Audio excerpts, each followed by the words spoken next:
Hi, so I'm going to be talking about tides and seasons. So, tides are the continual rise and fall of water in sea or ocean. Now, there are these things called low tides and high tides. High tide is where the water is at its highest point, and the low tide is where the water is at its lowest point. Now, this is the Earth, and there's water around it. And this is the moon. And do you know why high tides happen? It's because the gravitational pull of the moon makes the water bulge out, and that's why high tides happen. Did you know also the other side of the Earth, the water bulges out as well? It's because the moon is pulling the Earth itself, which makes the water bulge out. So if I were to be the Earth, then the water was here. If I move this way, then the water is sticking out, right? So that's what happens. Okay. There's also these high tides and low tides happen at twice a day. A cycle happens twice. So like it becomes high and then low and then high and then low twice a day. There are also these things called neap tides and spring tides. Neap tides are the lowest of the low tides, and this happens, and pretend I'm the sun, and if I were to be here, and the moon were to be here, when the moon and the sun align at a 90-degree angle, they cancel each other's gravity out, and it becomes a neap tide, a lowest of a low tide. And the spring tide happens when the moon and the sun are aligned to each other because both their gravity pulls the water. And also, neap and spring tides don't happen every day. They happen twice every moon cycle, so it's about twice a month.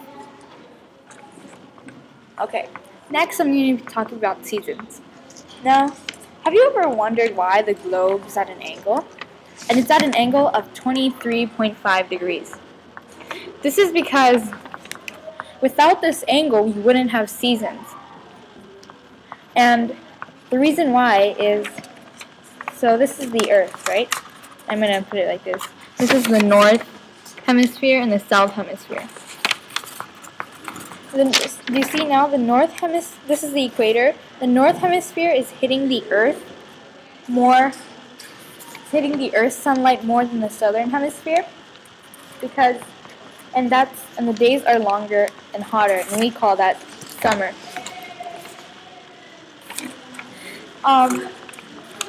Since the northern hemisphere is taking all the sunlight, the southern hemisphere only hits the sunlight a little bit and hits it at an angle, and the days are shorter and colder, and that's winter. There's also the equator. The seasons are reversed when the Earth is on the other side. So the southern hemisphere would be at summer, and the northern hemisphere would be at winter.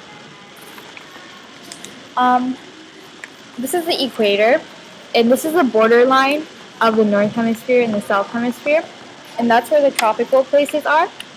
So it stays the same temperature all year long. Also, there's the North Pole and the South Pole. And the North Pole and the South Pole is way different compared to the tropical places because the temperature doesn't change gradually. It changes from winter to summer really quickly. There's no fall nor spring. I'll tell you the start of the seasons in the northern hemisphere since we live in the northern hemisphere. So spring starts at the vernal equinox, which is March 20th or 21st. Summer starts on the summer solstice, which is the longest day of the year, on June 21st. Fall starts on the autumnal equinox, which is around September 22nd to 23rd. And winter starts on the winter solstice, which starts on December 21st.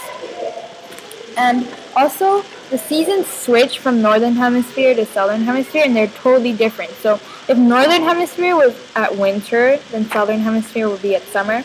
If southern hemisphere would be at spring, then northern hemisphere would be at fall. So if I were to say, since we're in Japan right now, if someone was in Australia, which is in the southern hemisphere, and if I was in summer, they would be in winter. So they would celebrate Christmas in summer, and we would celebrate Christmas in snow. Thank you.